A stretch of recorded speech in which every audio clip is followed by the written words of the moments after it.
So there is an ancient monument that has been situated in Cardiff for more than 2,000 years.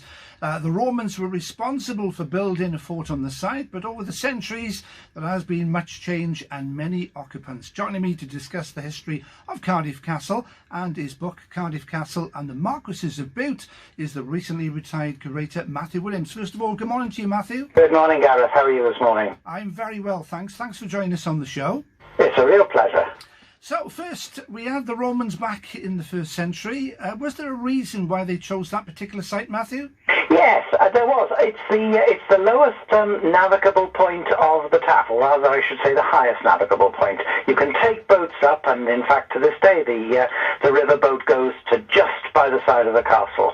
So that was the spot where the Roman navy used to moor up, as it were. Yeah, so there was a gap for many centuries before the Normans arrived, and of course in the 11th century, but they certainly left their mark on the castle and the city. The Normans certainly did, and of course in Glamorgan generally they started building castles. But I suppose the most famous part of Cardiff Castle's site is the Norman Keep, which is so noticeable as you come in through the main gate, and with it set on an artificial hill, a motte, and that all dates from the 11th century when the Normans first arrived here. And that was originally a wooden one, wasn't it? We think so, yes. It's more than likely to have been a wooden one. Of course, the trouble is you can never prove these things. When I was preparing the book, I was just very sorry that photography wasn't around that. Yeah. Now, Owen Glyndŵr visited a couple of times. He wasn't always friendly. No. He's regarded as a great hero these days, and in many ways perhaps he is. But when I was at the castle, I used to regard him as a vandal, because he actually destroyed the town of Cardiff and attacked the castle. So no, I'm no friend of Owen Glyndŵr's. Now, Richard Beauchamp, the Earl of Warwick, he was responsible for building the house. If people have visited the castle, that beautiful Victorian house as we know it today, he was responsible for building the original house back in the early part of the 15th century. When we think about the 1420s, it's very interesting, when people have a vision of Cardiff Castle in their mind, they imagine the outside of it, of course, because that's what we all see. But there's more to it than that. When you come in the main gate, of course, there's the keep, which we've just mentioned, and there is an enormous mansion in there as well, which, as you say, was started back in the 15th century. Now, if you jump forward to the 18th century, of course, we had the arrival of the family, which not only left its mark on the castle, but of course on the city of Cardiff itself. The Bute family, what a great contributor that family was to the development of the city. Well, they're known as the makers of modern Cardiff, and I think that's a really justified title, because they owned a huge amount of Glamorganshire. It's very odd, of course, a Scottish family owning all this Welsh land, but what happened was there was a marriage. There was a good-looking Marquess of Bute and the rich, ugly Miss Windsor, and so that's how you get this family owning the huge parts of the county. But they, of course, were sitting on black gold, which was coal. And in the early 19th century, realizing that if they could exploit this and export coal economically from Cardiff by building a dock and by investing in the railways from the valleys, then they were in a fair way of making themselves a fortune. And indeed they did. And as part of that development that the first Marquess did, with the help of Henry Holland, of course, we also had a visit from Capability Brown, and he was responsible for the transformation of a lot of the grounds, wasn't he, in those days? The funny thing about Capability Brown, everybody always thinks of vast landscape parks, but at Cardiff it's only one of the 2 places that he ever worked on a small scale, because the Castle Green is about 10 acres in extent, and Capability Brown was responsible for transforming that. And now he was another vandal. I've just mentioned Owen Glyndŵr, but Capability Brown, not a hero of mine either, because he gunpowdered all of our medieval remains. There was a massive wall dividing the site, there was an ancient chapel, various other things, and the Marquess of Bute asked him to make a modern landscape, and of course that didn't include all these ancient remains, which they got rid of. He was a naughty boy then, wasn't he? Yes, but say that to a Capability Brown fan and I'd get murdered, I think. Right. Now, it was the grandson of the first Marquess who then became the second Marquess of Bute, and he really was the father of Cardiff. A very intelligent man, wasn't he? Yes, he was, and I mean, that's one of the things about the Bute family. They were pretty clever.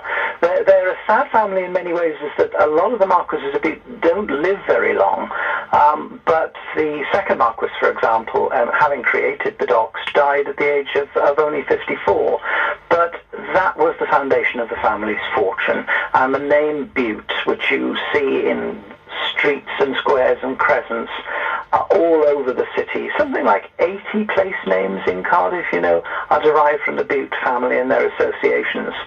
And he was the one who made this fortune, and he was working on this for really the benefit of his nephew, because his nephew was going to inherit everything.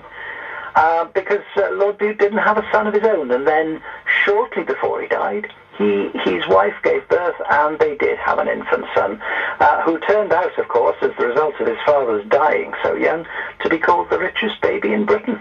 He certainly was, wasn't he? John Patrick Crichton-Stuart. He became the third Marquess of Bute.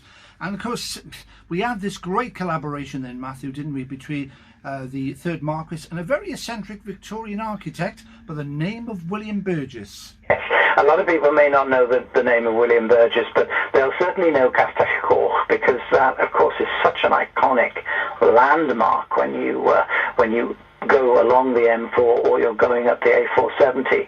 And William Burges was the architect for that. If you think of the 19th century as having Pugin and his ideas of reviving the medieval style at the beginning of the century, and then at the end of the century you had William Morris and the arts and crafts movement, well, William Burges comes slap bang in the middle. Yeah, 20-year project altogether, transformed the castle. We had the building of the clock and the guest towers. He did literally transform the house as well, with the construction, of course, of the banqueting hall and, of course, the library as well. It was incredible work, wasn't it?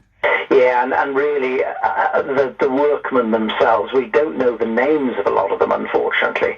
And that's the sad thing about these grand projects. We know the name of the man who paid for it, we know the name of the architect. The people who did the actual craftsmanship, which was of hugely high quality, we very often forget.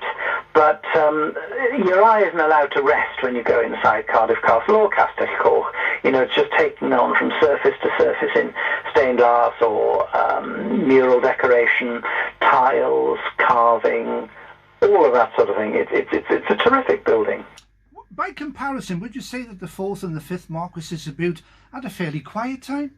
Well, the fourth Marquess of Bute, the son of the man who created the castle, yes, in some ways he achieved quite as much as his father. He was a great hero of conservation and saved a lot of buildings in Scotland. But in Cardiff, the castle as we know it now, with the reconstructed Roman walls along Duke Street and Kingsway, well, those were all completed by the fourth Marquess. And he's a forgotten figure in some ways, but he did an equal amount of work to the castle. It's perhaps not quite as blingy, if you can say that. Blingy, I like that. Now, of course, you don't become the curator of Cardiff Castle just by turning up at a job centre one day, do you? There's got to be a proven track record beforehand. Did you enjoy history in school, Matthew, for example? I did, but I was very bad at school. I left really far too young, and I went back and took a degree when I was in my late 20s. I read art and architectural history at Nottingham University, and then went on to do a postgraduate course in museum studies in Manchester. But no, I think it's got to be in the blood, isn't it? A love of history and a love of buildings. I've always had. Yeah. So what year did you actually become the curator of Cardiff Castle? 1990 I went there, so I was there for about 29 years. So... I retired last year. And you collected lots of artefacts? Well, there was a very large collection of architectural drawings there, so the castle has a wonderful collection recording how the Victorian restoration was done, which is a wonderful thing to have it in the same building that it was created for. But yes, I tried to build on that by making the castle's interiors look a bit less municipal. When I first went there was a big sign in the banqueting hall with the city bylaws on it. It didn't give you the sense of actually being in a domestic setting. So by trying to get back some of the original furnishings, very difficult. built, of course, but the Marquess of Bute has given us quite a lot. We've borrowed and begged and, I was going to say stolen, but not quite, pieces from all over the place. But occasionally a piece of original Cardiff furniture comes up at auction, and I used to try and buy it. Excellent. Now, you recently had a book published, Cardiff Castle and the Marquesses of Bute. A great accomplishment, Matthew, I got to say. Was it a long time in writing? Well, it was. It had been some years when I decided, first of all, it really needed something more than just our guidebook. And I was hoping that it could be done before I retired. And in fact, it was just at the point that I was retiring. And we had great publishers who did a lovely job, I think, and wonderful photographers too, because the photography is very lush. And did it give you many headaches along the way? Of course it did. But it's worth it. And, you know, most people leave a job and in a way you think, well, what have I got to show for all those years? But I can look at that book and think, well, actually, that's something I did leave behind me, because you didn't want to leave that knowledge just to go to waste. And by writing about it, it puts it out to a wider audience, and of course in work terms, it's sort of succession planning for whoever comes after me. And of course he was endorsed by the current Marquess of Bute, the 7th Marquess of Bute, and the musician Jimmy Page as well. Yes, it's rather odd to think of those two together, but in fact the musician Jimmy Page, was lead guitarist of Led Zeppelin, lives in a William Burges building. He lives in Burges' own house, Tower House in London. I've known him for many years. He's been a great supporter and friend of the Castles, and so he wrote the introduction to the book, and the Marquess of Bute wrote the foreword. And of course Jimmy came to the launch of the book back in October, wasn't it? Yes, that's right, and we were due to have another launch up in Scotland just last month. But of course events rather got in the way. Yeah. How dare they? Yeah. Was Jimmy going to come to that one as well? Was, yes. Yeah. Yes. So he wanted to see Mount Stewart, which is the Marquess of Bute's home on the Isle of Bute, which is where we were planning to have the book launch. And the Marquess of Bute would have been delighted to have him. You know, perhaps he'd give us a tune after dinner. Yeah, I'm sure he would have. Now, people can buy the book in Cardiff Castle, in the Interpretation Centre, or the ticket office, as a lot of people refer to it as. And or can they buy it online as well? Get it on Amazon as well. Oh, that's brilliant. Now, of course, your work has taken you all around the world, and you still deliver those lectures as well. Yes. Well, I'm afraid, you know, enthusiasm for old building is something that doesn't die when you retire. So I'm currently working on another sort of book, which is on the lost houses that were built by the ship owners and the coal barons in and around Cardiff from the late 19th century, about the time that Cardiff Castle was being restored by William Burges. Well, you know, the spin-off was that these houses were built for other people making money, but they, unlike Cardiff Castle, have nearly all disappeared. They've nearly all been demolished.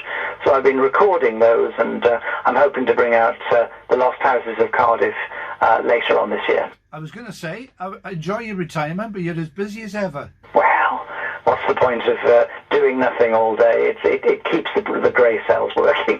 Absolutely. Well, Matthew, look, we haven't even scratched the surface, really. If we could talk for hours about one particular room, weeks and weeks, in fact. You've had a remarkable career. Well done, and thank you for talking to us on GTFM today, and continued success with the book as well. It's a great pleasure, Gareth. Thank you very much. GTFM.